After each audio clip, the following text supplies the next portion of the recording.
Hello everyone, good evening, how are you? Hope so you all are good. और आप लोगों का Tuesday बहुत अच्छा गया होगा कल, और आप लोगों ने रिवाइज भी किया होगा जो हम लोग पढ़ चुके हैं। आज का हमारा नया वर्ड है ला ओराना। ला ओराना is a Tahitian word to से हाय। अगर आपको किसी को हाय बोलना है तो आप ला ओराना वर्ड भी यूज कर सकते हैं। That is what a Tahitian word. कैसा वर्ड है वो? कौन सा वर्ड है वो? ताहितियन वर्ड है। ओके, एज हम लोग क्या खत्म कर चुके हैं, एज हम लोग जीएनपी पढ़ के खत्म कर चुके हैं। अब हम लोगों को आगे की बातें पढ़नी है, तो वन बाय वन हम लोग आगे की बातें क्या करेंगे, डिस्कस करेंगे। अब आज का जो हमारा सबसे पहला कंसेप्ट है that is what market, NNP eight market price. और मुझे नहीं लगता कि मेरे बच्चे एनएनपी ये जो वर्ड है ये पहली बार सुन रहे हैं। NNP is net national product, बराबर, नेट नेशनल प्रोडक्ट। और आप लोगों ने जब जीएनपी पढ़ लिया है, ग्रॉस नेशनल प्रोडक्ट अगर आप लोगों ने निकाल लिया है, डोमेस्टिक में एनएफआईए ऐड करके जब आप लोगों ने नेशनल प्रोडक्ट निकाल लिया है, तो अब आपको क्या करना है, नेट नेशनल प्रोडक्ट निकालना है। जीएनपी ग्रॉस नेशनल प्रोडक्ट आपके पास ऑलरेडी है, और ग्रॉस नेशनल प्रोडक्ट से नेट नेशनल प्रोडक्ट पे जाने के लिए क्या करते हैं, सिर्फ और सिर्फ डेप्रिसिएशन माइनस करते हैं। ये मेरे बच्चों को पता है। ग्रॉस में से, ग्रॉस से अगर डेप्रिसिएशन पे जाना है तो डेप्रिसिएशन माइनस होता है, क्योंकि ग्रॉस वैल्यू में डेप्रिसिएशन इंक्लूडेड होता है, नेट वैल्यू में डेप्रिसिएशन एक्सक्लूडेड होता है। तो जब आप ग्रॉस वैल्यू में से डेप्रिसिएशन माइनस कर दोगे तो आपको एनएनपी मिल जाएगा। This is what is all about NNP. ये देखो यहाँ पे दिया हुआ भी, एक मिनट रुको, ये देखो, GNP at market price minus depreciation, GNP at market price minus depreciation is what? NNP। सबको पता है ना रे, net national product. Net national product मतलब ऐसा प्रोडक्ट जहां पे डेप्रिसिएशन माइनस हो चुका है और एनएफआई ऐड हो चुका है, उसको हम क्या बोलते हैं, नेट नेशनल प्रोडक्ट बोलते हैं। ऊपर मीनिंग भी यही लिखा हुआ है कि it is the net value of final goods and services valued at market price in course of 1 year of country. ये तो सबके लिए कॉमन है ना, final value of goods and services produce in a country. ये तो मेरे को चाहे जीएनपी निकालू, जीडीपी निकालू, एनएनपी निकालू, एनडीपी निकालू, कुछ भी निकालू, final value of goods and services produce in a country तो रहेगा ही रहेगा। लेकिन जो यहाँ पे नई बात है वो क्या है, डिडक्ट डेप्रिसिएशन फ्रॉम जीएनपी। आपको डेप्रिसिएशन को क्या करना है बेटा, डिडक्ट करना है। डेप्रिसिएशन को जब आप जीएनपी में से डिडक्ट कर दोगे तो आपको एनएनपी एट मार्केट प्राइस मिल जाएगा। समझ में आया क्या? Next, NNP eight factor cost. NNP eight factor cost क्या बोलता है कि it is the cost of net output evaluated eight factor prices. यहाँ पे जो आपके पास वैल्यू आई है वो क्या आई है, फैक्टर प्राइसेस पे आई है। कौन सी प्राइसेस पे आई है, फैक्टर प्राइसेस पे आई है। So the value which you have here is all about factor prices. It means कि यहाँ पे अभी आपका नेट इनडायरेक्ट टैक्स, क्या बोला मैंने, यहाँ पे अभी आपका नेट इनडायरेक्ट टैक्स और subsidies include, sorry, net indirect tax आपका इंक्लूड नहीं हुआ है। दैट मीन्स इनडायरेक्ट टैक्स और सब्सिडीज अभी उसका कैलकुलेशन यहाँ पे नहीं हुआ है। समझा? It includes the income earned by factors production through participation in the production process such as wage, salary, rent, profit etcetera. मतलब यहाँ पे हम वो वैल्यूज इंक्लूड कर रहे हैं जो हमने प्रोडक्शन एक्टिविटीज करके क्या करी है बेटा, कमाई है, ठीक है, इंड्यूस करी है। यहाँ पे हम वो वैल्यूज को क्या बोलते हैं, कंसिडर करेंगे जो प्रोडक्टिव पार्टिसिपेशन के कारण जनरेट हुई है। वो वैल्यूज कंसिडर करेंगे जो प्रोडक्टिव पार्टिसिपेशन के कारण क्या हुई है, इंक्लूड हुई है factor prices. It is called national income. तो जब आप ये सारी वैल्यूज को कैलकुलेट करोगे, ज्वाइन करोगे, तो वो क्या बन जाएगा, नेशनल इनकम बन जाएगा।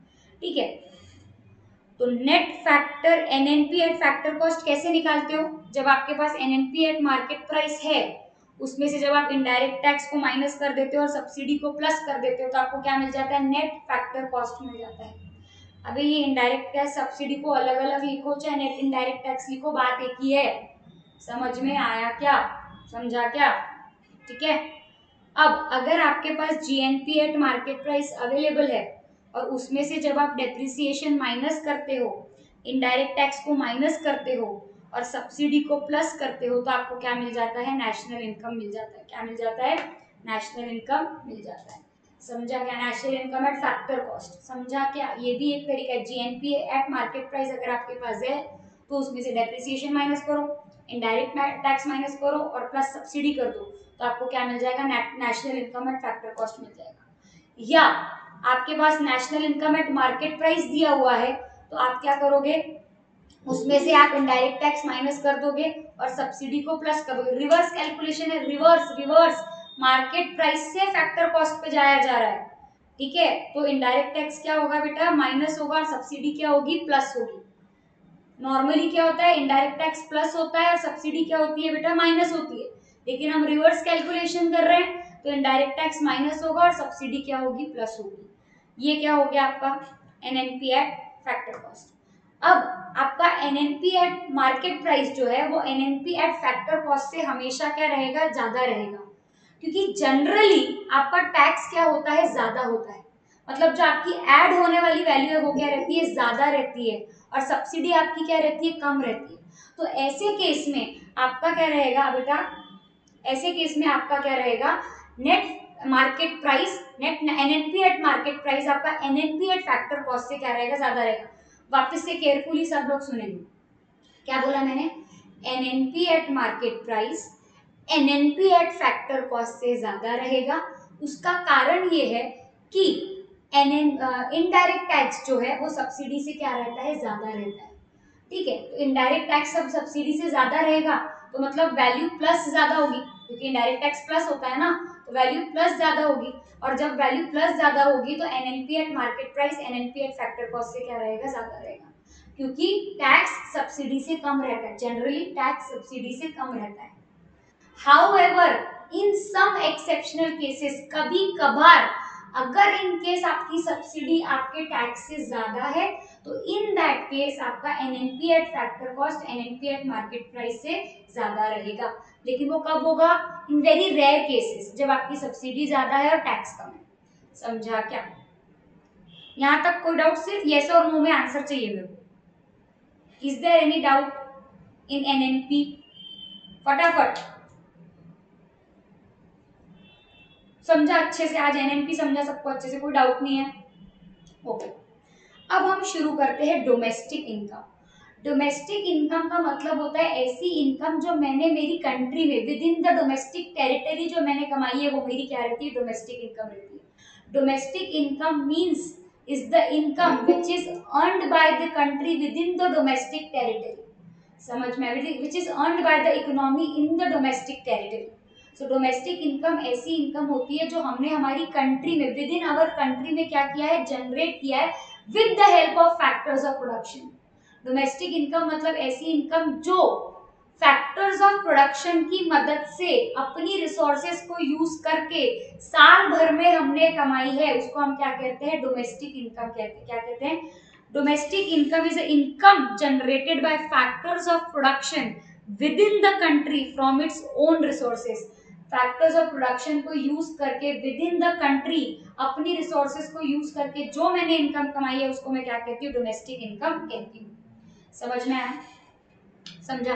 अब डोमेस्टिक इनकम में क्या क्या इंक्लूड होता है, वेज इंक्लूड होगा, ऑब्वियस सी बात है यार, प्रोडक्शन प्रोडक्टिव एक्टिविटी का पार्ट है वो, समझ में, फैक्टर्स ऑफ प्रोडक्शन को मिलता है वो, है ना, लेबर को मिलता है ना वेज, रेंट भी वही है, ठीक है। फिर उसके बाद interest, dividend, undistributed corporate profit, surplus of public undertakings, मतलब पब्लिक अंडरटेकिंग ने भी जो कमाया है वो भी मेरा डोमेस्टिक इनकम का पार्ट होगा। पब्लिक अंडरटेकिंग्स का मतलब होता है गवर्नमेंट कंपनीज, और प्राइवेट एंटरप्राइजेस का मतलब होता है प्राइवेट कंपनीज, ठीक है।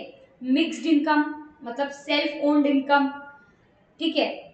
फिर उसके बाद सेल्फ मिक्स्ड इनकम के एग्जांपल दिए उन्हें, profits of unincorporated firm, self employed person, partnership etcetera. Direct tax भी इंक्लूड होगा, since domestic income does not include income earn from abroad. हाँ, बट डोमेस्टिक इनकम में अब्रॉड की कमाई हुई इनकम को इंक्लूड नहीं किया जाता, क्योंकि अगर अब्रॉड की कमाई हुई इनकम को डोमेस्टिक इनकम में प्लस कर दूंगी तो वो तो नेशनल इनकम बन जाएगी, बराबर। डोमेस्टिक इनकम और नेशनल इनकम का फर्क ही क्या है कि डोमेस्टिक इनकम में इनकम फ्रॉम अब्रॉड इंक्लूड नहीं होता और नेशनल इनकम में इनकम फ्रॉम अब्रॉड इंक्लूड होता है, बराबर। अच्छा एक बात बताओ, नेशनल इनकम का फॉर्मूला क्या था, हम लोग पढ़े थे, नेशनल इनकम कब बनती है, domestic income plus net factor income from abroad is what my national income. तो अगर यहाँ ध्यान से देखो, इधर देखो, यहाँ मैं कुछ लिख रही हूँ, नेशनल इनकम को मैं क्या बोलती हूँ, डोमेस्टिक इनकम प्लस NFIA। तो अब अगर मेरे को डोमेस्टिक इनकम निकालना है, क्या बोला मैंने, अब अगर मेरे को डोमेस्टिक इनकम निकालना है तो डोमेस्टिक इनकम इधर आ जाएगा और नेशनल इनकम उधर चला जाएगा, मतलब साइन रिवर्स हो जाएगी। तो नेशनल इनकम में से जब मैं NFIA माइनस कर दूंगी तो मुझे क्या मिल जाएगी, डोमेस्टिक इनकम मिल जाएगी। दैट मीन्स नेशनल इनकम और डोमेस्टिक इनकम के बीच का जो डिफरेंस है वो मेरा क्या है, NFIA। क्या है बेटा, NFIA है।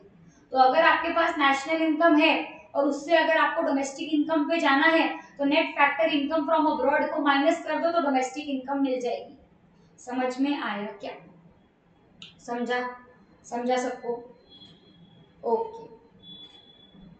हाँ, अब जो नेशनल इनकम हमने अब्रॉड से कमाई है वो पॉजिटिव भी रह सकती है और नेगेटिव भी रह सकती है। कैसे? अगर एक्सपोर्ट ज्यादा है तो net factor income from abroad क्या रहेगा, पॉजिटिव, क्योंकि एक्सपोर्ट मेरी इनकम होती है। ठीक है, तो उस केस में आपका नेशनल इनकम आपकी डोमेस्टिक इनकम से क्या रहेगा बेटा, ज्यादा रहेगा। समझ में आया? सिर्फ याद रखो ये कॉन्सेप्ट को।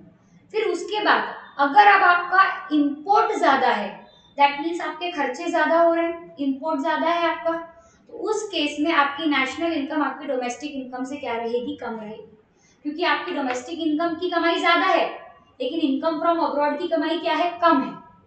और वही अगर आप एक्सपोर्ट अगर आपके ज्यादा है, दैट मीन्स आपकी एक्सपोर्ट ज्यादा है, आपको नेशनल मतलब आप एक्सपोर्ट करके ज्यादा कमा रहे हो, ठीक है, तो आपकी नेशनल इनकम ज्यादा रहेगी और डोमेस्टिक इनकम क्या रहेगी, कम रहेगी। समझ में आया? तो पॉजिटिव या नेगेटिव दोनों हो सकता है आपका net factor income from abroad. Abroad से जो आप इनकम कमा रहे हो वो पॉजिटिव भी हो सकती है, नेगेटिव भी हो सकती है। वेरी ऑब्वियस प्रैक्टिकल अप्रोच है यार, हर बार क्या कमाते ही हो क्या, कभी कभार पॉजिटिव भी हो सकता है, कभी कभार नेगेटिव भी हो सकता है। समझ में आया? डोमेस्टिक इनकम में कोई डाउट? जल्दी, डोमेस्टिक इनकम में कोई डाउट? फटाफट चैट बॉक्स में, फटाफट। अब समझ में आया आज शांति से डोमेस्टिक इनकम क्या होता है? Very good. डोमेस्टिक इनकम मतलब कुछ नहीं, सिर्फ इतना याद रखो, with in the country factors of production को यूज करके, जितने भी गुड्स एंड सर्विसेज का प्रोडक्शन हुआ है फैक्टर्स ऑफ प्रोडक्शन को यूज करके, अपनी खुद की रिसोर्सेज को यूज करके, वो मेरी क्या है, डोमेस्टिक इनकम। फॉर्मूला क्या है, नेशनल इनकम में से NFI माइनस कर दो तो डोमेस्टिक इनकम मिल जाएगी। समझा? गुड। अब आती है प्राइवेट इनकम। प्राइवेट इनकम देखा जाए तो थोड़ा सा वाइडर कंसेप्ट है। प्राइवेट इनकम बोलता है कि यहाँ पे आपने कोई भी सोर्स से इनकम कमाई हो। प्राइवेट इनकम क्या बोलता है कि आपने कोई भी सोर्स से इनकम कमाई हो, वो इनकम आपकी प्राइवेट इनकम में क्या होगी, इंक्लूड होगी। सबसे इंपॉर्टेंट वर्ड यहाँ पे देखो क्या बोला गया है, private income is income obtained by private individual from any source. This is the most important thing which you have to remember कि private income means income earned by private individuals. What I am talking about, private individuals by any source. It can be any source apart from productive activity also, it can be any source. Now we can say कि private income is a wider concept as compared to national income, because in private income we consider all of the income, either it can be from productive activity or from any other activity, but in national income we only consider that income which is earned with the help of productive activities. National income में आप हमेशा वही income include करते हो जो productive activities से कमाई है, लेकिन प्राइवेट इनकम में प्रोडक्टिव एक्टिविटी के अलावा भी जितनी भी तरीके से आपने इनकम कमाई है वो इंक्लूड होगी।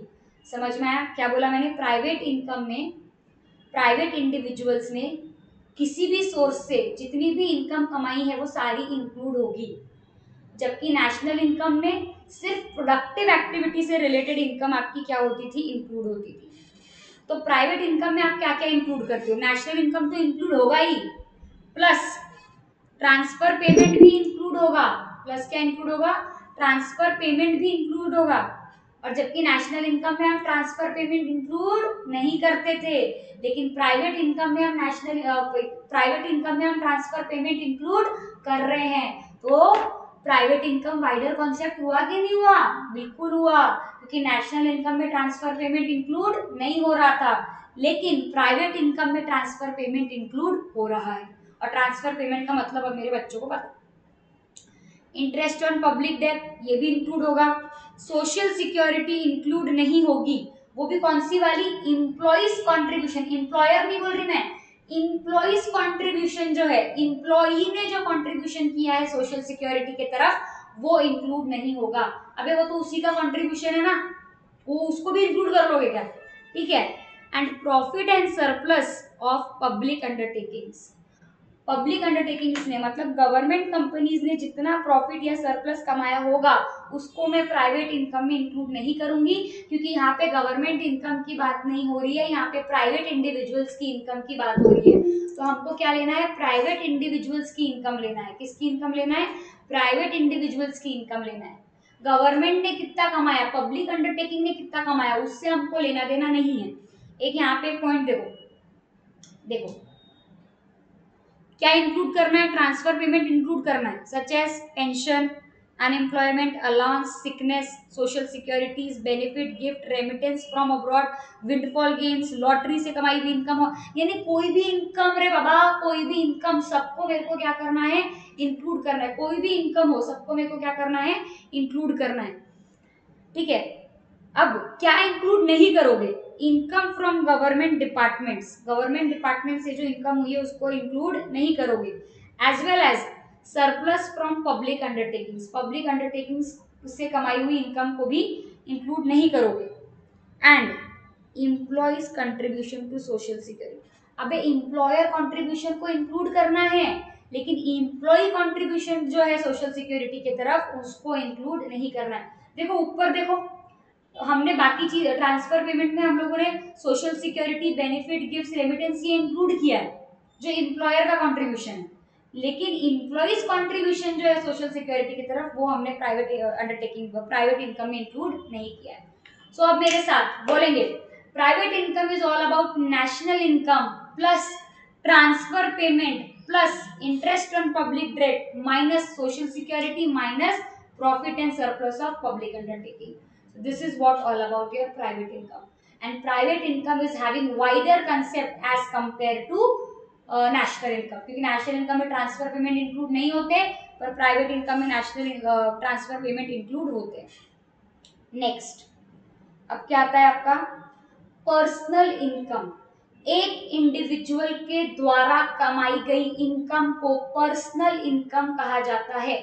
Before the tax I am talking about, मैंने क्या बोला, बिफोर दी टैक्स, टैक्स के पहले जितनी इनकम आपने कमाई उसको मैं क्या कहती हूँ, पर्सनल इनकम कहती हूँ।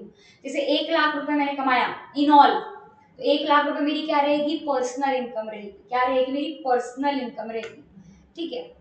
पर्सनल इनकम कभी भी नेशनल इनकम के इक्वल नहीं होती, क्योंकि पर्सनल इनकम में आप ट्रांसफर पेमेंट इंक्लूड करते हो, नेशनल इनकम में आप ट्रांसफर पेमेंट इंक्लूड नहीं करते।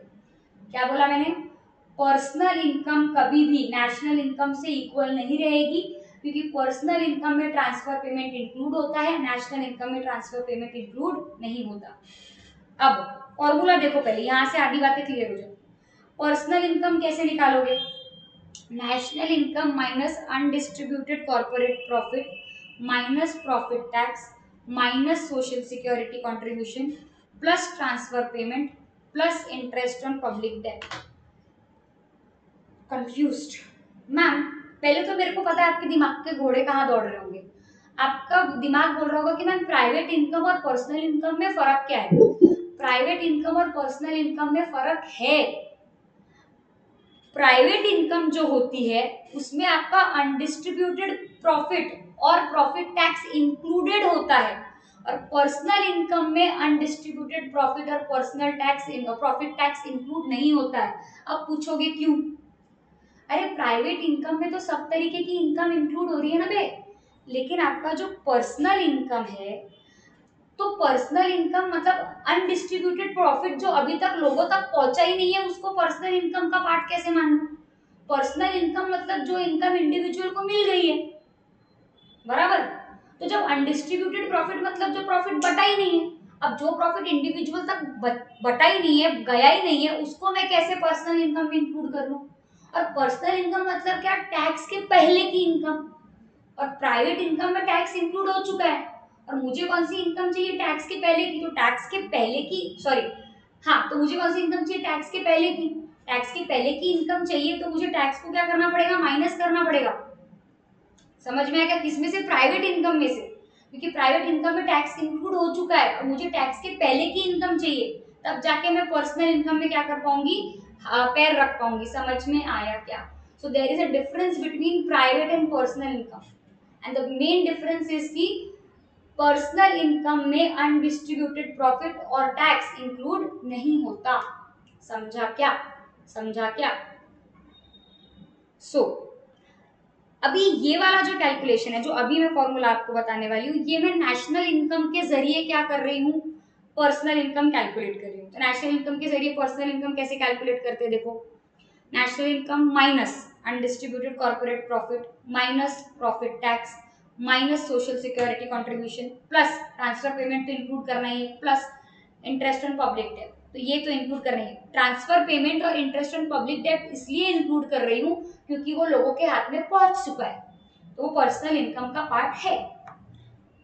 अब जब मैं बात करूं पर्सनल इनकम की, एक और फॉर्मूला है, प्राइवेट इनकम के जरिए भी पर्सनल इनकम को कैलकुलेट कर सकते। कैसे?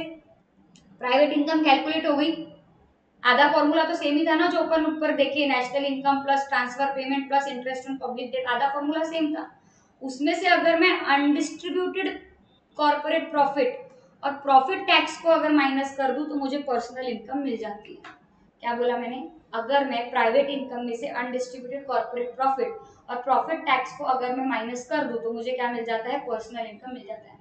क्योंकि मुझे एक्चुअल इनकम चाहिए रे बाबा। प्रॉफिट टैक्स मतलब जो बिजनेस पे करता है अपने प्रॉफिट के ऊपर, उसको प्रॉफिट टैक्स कहते हैं, बराबर। लेकिन मुझे तो एक्चुअल इनकम चाहिए ना, actual income before the tax. समझ में आया क्या?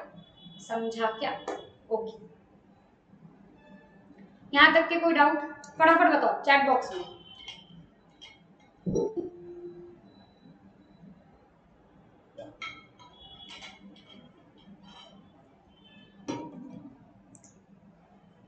Okay, no doubt. चलिए, अब आता है आपका डिस्पोजेबल इनकम। डिस्पोजेबल इनकम का मतलब होता है income which is available to spend. Income जो आपके पास खर्चे के लिए अवेलेबल होती है, ये डिराइव होती है पर्सनल इनकम से। ऑब्वियस सी बात है, पर्सनल इनकम आपने कमाया तो जितना पर्सनल इनकम कमाया पूरा खर्चे के लिए अवेलेबल रहता क्या? नहीं। जितना आपने पर्सनल इनकम कमाया पूरा खर्चे के लिए अवेलेबल नहीं रहता। उसमें से आप क्या माइनस करते हो? टैक्स।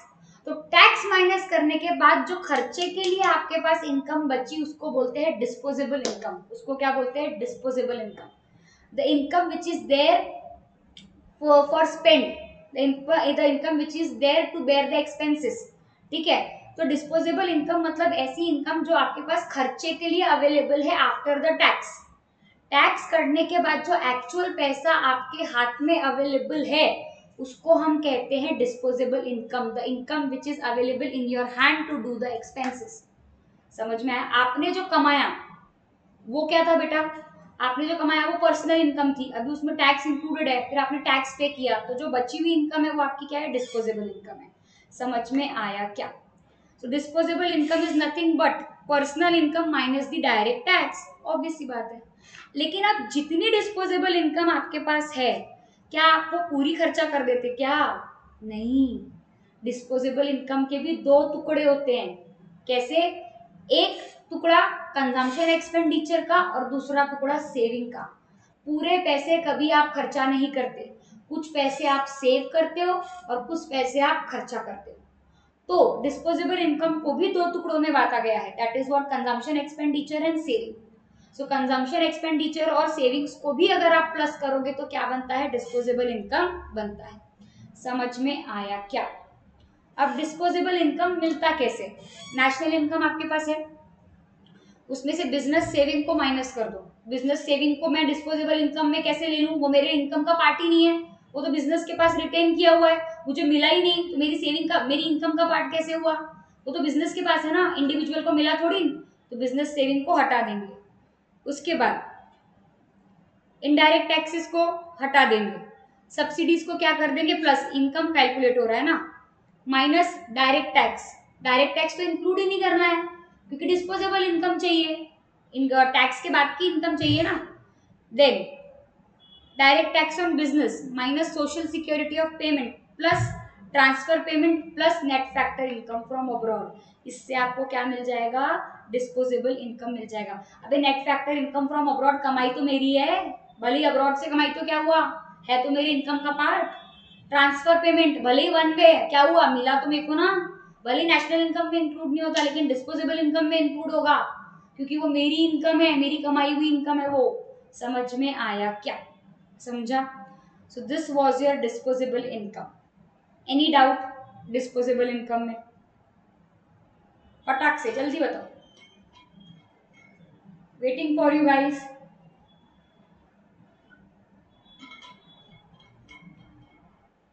अरे सो गए क्या?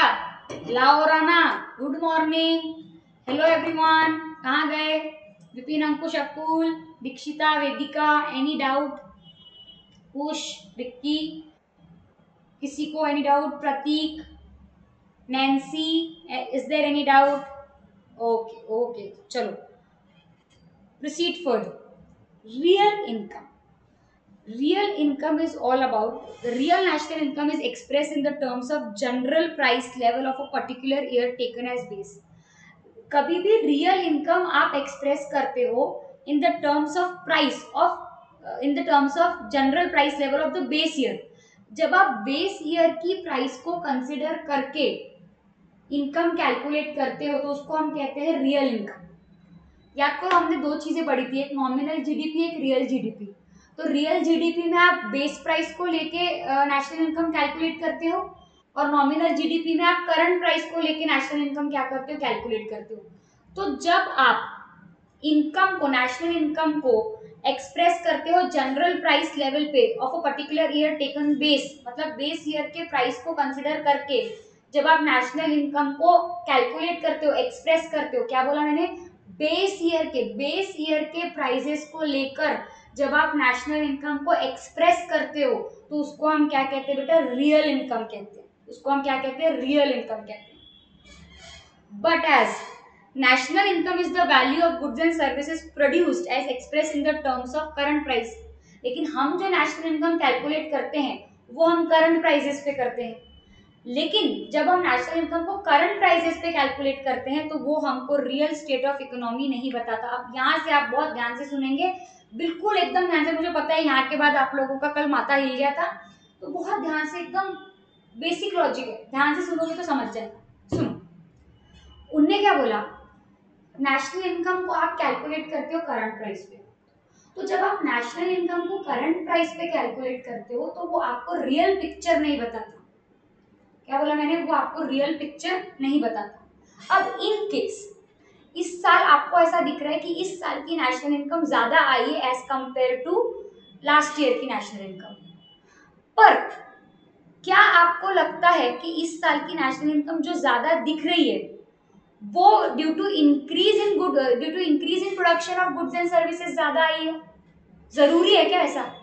बताओ जल्दी, टैक्स बॉक्स, ये चैट बॉक्स में जल्दी बताओ मेरे को कि इस साल की नेशनल इनकम अगर मुझे बढ़ी हुई दिख रही है करंट प्राइस पे, तो क्या उसके पीछे का reason production of goods and services ही है, increase production of goods and services ही है? Very good, clap for yourself. नहीं, उसका रीजन इंक्रीज ऑफ प्राइस भी हो सकता है। रीजन ये हो सकता है कि पिछले साल महंगाई बढ़ गई होगी, इन्फ्लेशन आ गया होगा, इसके कारण क्या हुआ होगा कि मुझे इस साल की नेशनल इनकम बढ़ी हुई दिख रही है, जबकि देखा जाए तो production of goods and services increase हुआ ही नहीं है। क्या बोला मैंने, जबकि देखा जाए तो production of goods and services increase हुआ ही नहीं है। ये जो नेशनल इनकम बढ़ी हुई दिख रही है ये इन्फ्लेशन के कारण बढ़ी हुई दिख रही है, प्राइजेस के कारण बढ़ी हुई दिख रही है। तो क्या हमें हमारी इकोनॉमी का रियल पिक्चर दिख रहा है क्या? उल्टा भी हो सकता है। अगर मुझे इस साल नेशनल इनकम कम दिख रही है as compare to last year, इसका मतलब ये नहीं है कि गुड्स एंड सर्विसेज का प्रोडक्शन कम हुआ है, इसका मतलब ये भी हो सकता है कि प्राइस डिक्रीज हो गई हो, डिफ्लेशन आ गया हो। समझ में आया आपको? सो अगर हम करंट प्राइस पे नेशनल इनकम को इवैल्यूएट करते हैं तो हमको रियल स्टेट ऑफ इकोनॉमी पता नहीं पड़ती। तो यही मिस्टेक को अवॉइड करने के लिए हम लोग क्या करते हैं, नेशनल इनकम को बेस प्राइस पे कैलकुलेट करते हैं। एक बेस ईयर ले लेते हैं जिस साल में प्राइसेस का ज्यादा फ्लक्चुएशन नहीं हुआ है। पिछले कुछ सालों में हम ऐसा साल देखते हैं कि जहाँ पे जिस साल प्राइसेस का फ्लक्चुएशन बहुत ज्यादा नहीं हुआ है, मतलब ना प्राइस बढ़ी है ना प्राइस कम हुई है, ठीक है, जहाँ पे कांस्टेंट प्राइस थी, ज्यादा फ्लक्चुएशन प्राइस का नहीं हुआ, तो वो साल की प्राइस को हम बेस प्राइस लेके उससे हम लोग नेशनल इनकम क्या करते हैं, कैलकुलेट करते हैं। तब जाके हमको हमारी नेशनल इनकम का रियल पिक्चर दिखेगा, इकोनॉमी का रियल पिक्चर दिखेगा कि एक्चुअली में रीजन क्या है बढ़ने का। समझ में आया?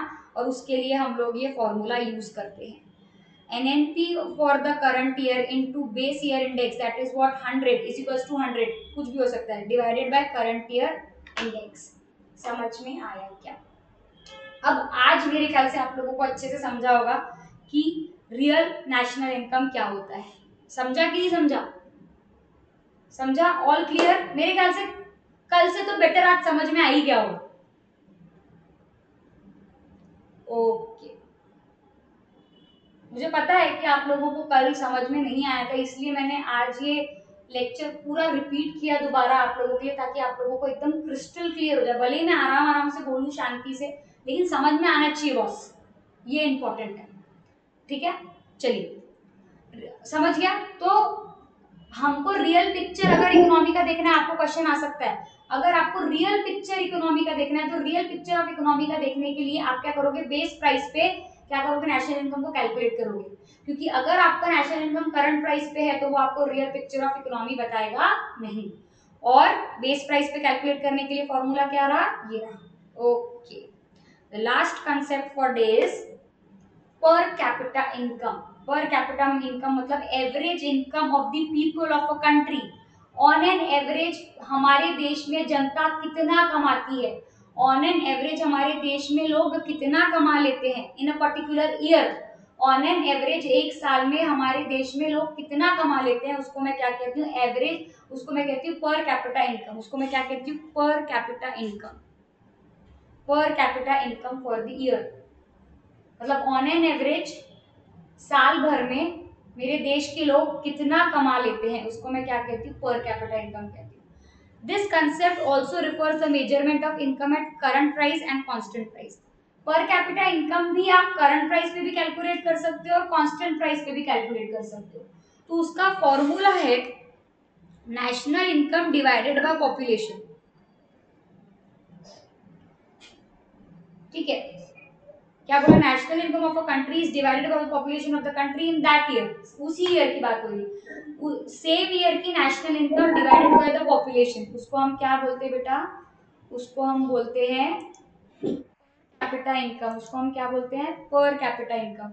नेशनल इनकम को जब मैं पॉपुलेशन से डिवाइड कर दूं तो मैं उसको क्या कहती हूँ, पर कैपिटा इनकम कहती हूँ। क्या कहती हूँ, पर कैपिटा इनकम। अब देखो, अगर मैं पर capita income current price basis पे निकाल रही हूँ, ठीक है, तो मैं क्या, अगर करंट प्राइस बेसिस पे अगर मैं पर कैपिटा इनकम निकाल रही हूँ तो मुझे नेशनल इनकम वो वाली लेनी है जो मैंने करंट प्राइस पे कैलकुलेट करी है। तो national income with current price, ठीक है, national income calculated with the current price divided by the population, तो मुझे क्या मिल जाएगा, करंट प्राइस पे पर कैपिटा इनकम मिल जाएगा। और अगर मेरे को रियल पर कैपिटा इनकम निकालना है तो भी यही फॉर्मूला यूज होगा, लेकिन नेशनल इनकम कौन सा वाला यूज होगा बेटा, बेस प्राइस वाला यूज होगा।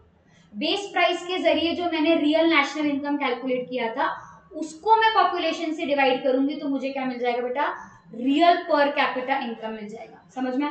फॉर्मूला एक ही है, national income divided by population, लेकिन बेस प्राइस पे करना है तो रियल एनएनपी लेना पड़ेगा, और अगर करंट प्राइस पे करना है तो नॉमिनल एनएनपी लेना पड़ेगा। समझ में आया?